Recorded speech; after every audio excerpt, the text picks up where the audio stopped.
All right, I just walked through Trinidad Head Trail in Northern California on the north coast. I'm gonna show you this view right here of the ocean and the sand. We're in the middle of a cyclone right now, so we're in the eye of the storm, so it's pretty crazy waves. People are on the tip of the beach, probably about to be swept away. They gotta be careful.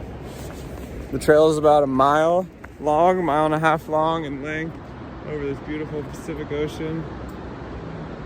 So amazing. Look at this trail too. It's steep. This is the beginning.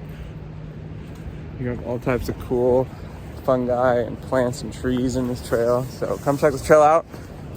About 30 minutes north of Eureka, California on Highway 101. Let's get it.